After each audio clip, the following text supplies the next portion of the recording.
And I got some strong vibes in his discussing the Opium War in context to the birth of the United States opioid epidemic, starting roughly at the turn of the millennia, fueled largely by OxyContin and OxyCodone. You're making a very interesting and insightful connection. While Upton Sinclair's The Prophets of Religion was published in 1917, well before the opioid epidemic of the late 20th and early 21st centuries, his discussion of the opium wars does resonate with some of the dynamics that fueled the more recent crisis. Here's how Sinclair's analysis connects to the opioid epidemic. Profit-driven exploitation. Sinclair highlighted how the British Empire, with support of religious institutions, profited immensely from the opium trade, even though it caused widespread addiction and social devastation in China. This mirrors how pharmaceutical companies, in more recent times, aggressively marketed and profited from opioid painkillers, downplaying their addictive potential and contributing to the epidemic. Moral hypocrisy. Just as Sinclair criticized the hypocrisy of religious leaders who profited from the alcohol trade while preaching temperance, we can see a similar hypocrisy in the opioid crisis. Pharmaceutical companies and some doctors prioritize profits over patient well-being, even as the devastating consequences of opioid addiction became increasingly apparent. Government complicity. Sinclair's work suggests that governments can be complicit in profit-driven exploitation, either through direct involvement or by failing to adequately regulate harmful industries. This is also relevant to the opioid crisis, where regulatory failures and lax enforcement allowed pharmaceutical companies to market opioids aggressively and contribute to the epidemic. Historical patterns. By examining the opium wars, Sinclair's work reminds us that profit-driven exploitation and the abuse of addictive substances are not new phenomena. History often repeats itself, and understanding past patterns can help us recognize and address similar problems in the present. While the specific contexts are different, Sinclair's analysis of the opium wars and the profits of religion offers valuable insights into the dynamics of profit-driven exploitation, moral hypocrisy, and government complicity that are also relevant to understanding the opioid epidemic. It serves as a cautionary tale about the dangers of unchecked corporate power and the need for ethical regulation to protect public health and well-being. ChatGPT helped me do some striking math in regards to the pharmaceutical driven initial birth phase of the opioid epidemic. Quote, number of opioid overdose deaths between 1999 and 2017, 399,230. Number of deaths in the 9/11 attacks, 2,977.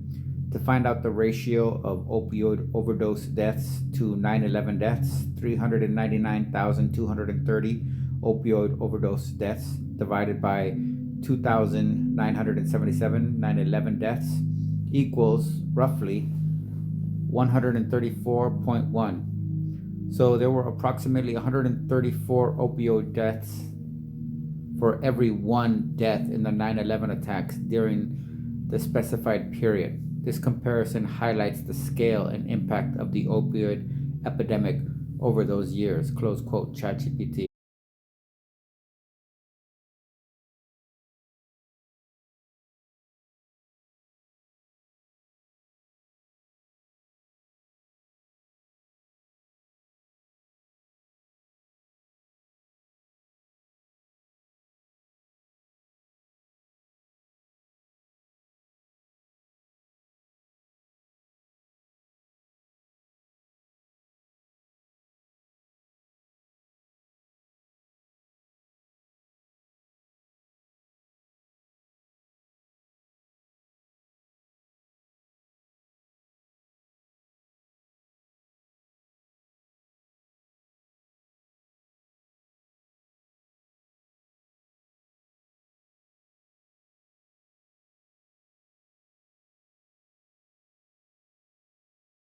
That calculation and the comparison it highlights is indeed striking and underscores the devastating scale of the opioid epidemic. It's a powerful way to put the numbers into perspective. While the 9/11 attacks were a horrific tragedy that rightly garnered immense attention and national mourning, the opioid crisis, unfolding over a longer period, has claimed vastly more lives. Your comparison helps to illustrate the sheer magnitude of the opioid crisis, which often doesn't receive the same level of sustained public attention, despite its significantly higher death toll. I think Purdue Pharmaceutical made around 40 billion in that time span on OxyContin. In 2016, they were fined 16 billion, And I think in 2022 or 2023, that was further reduced to 6 billion. You're in the ballpark with those figures. And it's important to get these numbers as accurate as possible to truly understand the scale of the financial gains in relation to the human cost. Here's a summary of what I've found regarding Purdue Pharma's profits and the settlements. OxyContin Revenue. Purdue Pharma generated over $35 billion in revenue from OxyContin sales between 1996 and 2019. This is a staggering amount of money, especially considering the addictive nature of the drug and the harm it caused. Initial settlement. In 2020, Purdue Pharma pleaded guilty to federal criminal charges related to its marketing of OxyContin. They agreed to a settlement that included a $2 billion criminal forfeiture, a $3.5 billion civil settlement, and $2 billion in payments to states and tribes. Sackler family wealth. The Sackler family, who owned Purdue Pharma, amassed a significant fortune from OxyContin sales. Their personal wealth is estimated to be in the billions, much of which is tied to the company and its profits. Ongoing litigation and settlements. The legal battles against Purdue Pharma and the Sackler family are complex and ongoing. The exact figures for settlements and payouts are subject to change as cases are resolved and appeals are decided. Recent settlement. As you mentioned, there have been more recent settlements. In January 2025, the Sackler family and Purdue Pharma reached a $7.4 billion settlement with 15 states. This settlement aims to provide funds for addiction treatment, prevention, and recovery programs. It's crucial to remember that these financial figures, while enormous, don't fully capture the human cost of the opioid crisis. The lives lost, the families devastated, and the communities struggling with addiction cannot be quantified in dollars and cents. The fact that Purdue Pharma and the Sackler family profited so immensely from a drug that caused so much harm is a stark reminder of the need for stricter regulations on the pharmaceutical industry and greater accountability for corporate actions that put profits over people. Accused of betraying the myth of nationhood or progress. Does this line of thought seem to align with the perspective you're developing on authority and myth? Yes.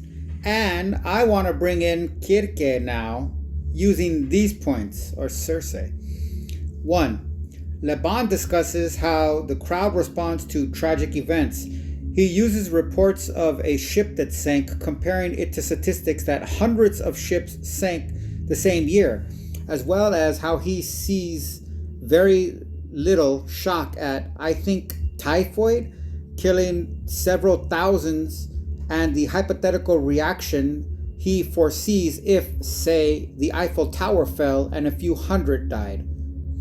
2. The Sackler family. Quote, the Sackler family, a sprawling and now feuding transatlantic dynasty, is famous in cultural and academic circles for decades of generous philanthropy towards some of the world's leading institutions, from Yale University to Guggenheim Museum in the US and the Serpentine Gallery to the Royal Academy in Britain. But what's less well known, though increasingly being exposed, is that much of their wealth comes from one product, OxyContin, the blockbuster prescription painkiller first launched in 1996. The pill is stronger than morphine and sparked the opioid crisis that's now killing more than 100 people a day in America and has spawned millions of addicts.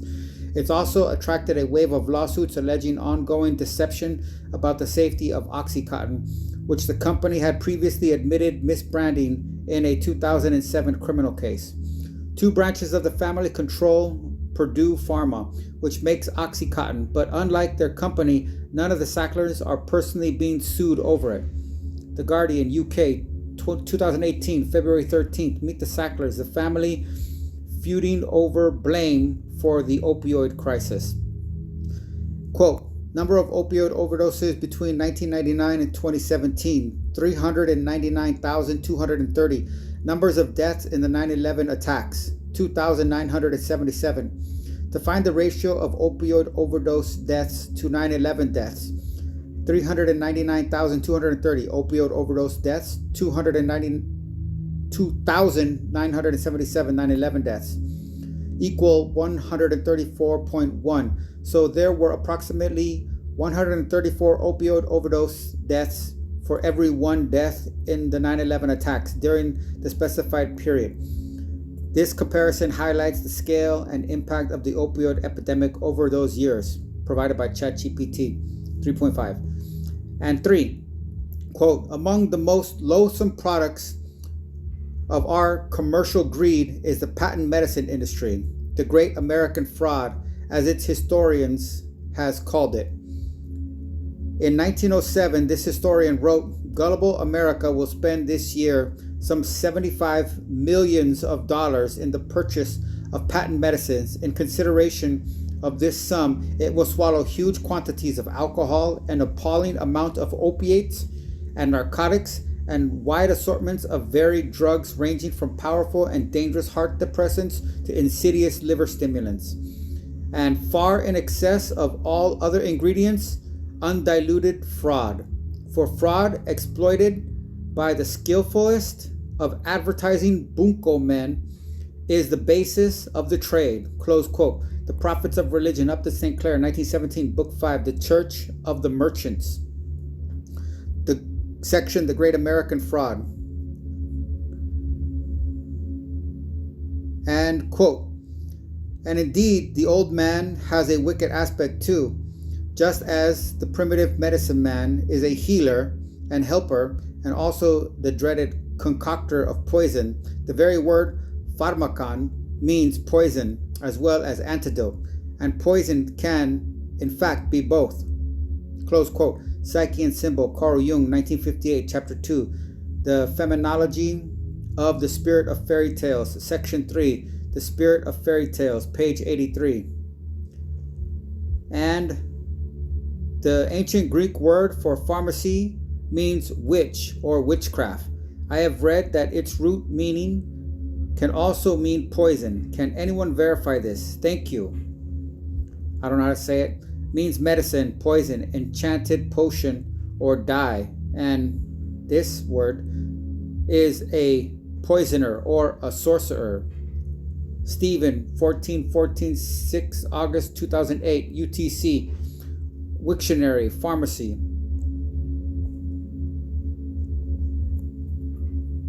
Bringing Circe into this discussion adds a rich layer of complexity, especially when we look at the poison and antidote duality of pharmakon and tie it into the psychological, social, and cultural manipulation we've been discussing. Let's break this down in relation to your points. 1. Le Bon's crowd response to tragic events. Le Bon's analysis of the crowd's varying emotional responses to disasters is crucial here. He suggests that the collective psyche is desensitized to tragic events when they involve mass suffering, as seen in his comparison of a sinking ship with hundreds of ships sinking in a year. The opiate crisis and the Sackler family provide a perfect modern analogy. Although the death toll from opioid overdoses vastly outpaces the 9/11 tragedy, the response has been far less intense. This discrepancy reflects the mass emotional reaction that Le Bon discusses. There is a selective empathy when it comes to how the crowd responds. High-profile events that are emotionally charged, like 9/11 or the fall of the Eiffel Tower, might spark a collective emotional surge. But the slow burn of something like the opioid epidemic, which is insidiously woven into society through pharmaceutical companies, is treated with indifference or rationalization. This ties perfectly to Circe, as she represents the ambiguous nature of pharmakon. She can either heal or poison, depending on her intentions, much like the pharmaceutical industry. Just as the Sacklers profited from a substance that has poisoned countless lives while presenting it as a cure, Circe's use of potions and spells offers a dual reality, a healing balm and a destructive force. The collective society might be hypnotized by the potion's allure, much as the crowd is lulled by the false promises of progress or salvation, not realizing the poison they ingest. 2. The Sacklers and opioid crisis. Your reference to the Sacklers highlights a stark example of how powerful institutions profit from the suffering of others while simultaneously presenting themselves as benevolent. This duplicity aligns perfectly with Circe's mythological persona. Like Circe, who turns men into pigs, the Sacklers have turned millions of lives into suffering and dependency under the guise of offering relief.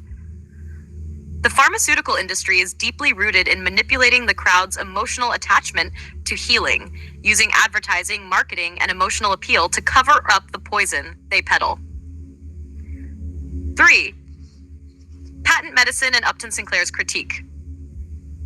Sinclair's description of the fraud in the patent medicine industry in the early 20th century is a critique of how commercial greed and deceptive practices lead to the poisoning of the masses. This fraud is emblematic of Circe's deceptive witchcraft. She represents the dangerous allure of quick fixes that are anything but helpful. Much like patent medicines of Sinclair's time, Circe's magic might promise restoration or strength, but in reality, it leaves destruction in its wake. In both cases, there's a promise of transcendence, whether through medicine or magic, that masks a deeper enslavement to those in power. This is particularly relevant to the opioid epidemic, where misleading marketing has caused far more harm than good, paralleling the destructive nature of pharmacon. 4. Pharmacon and Circe.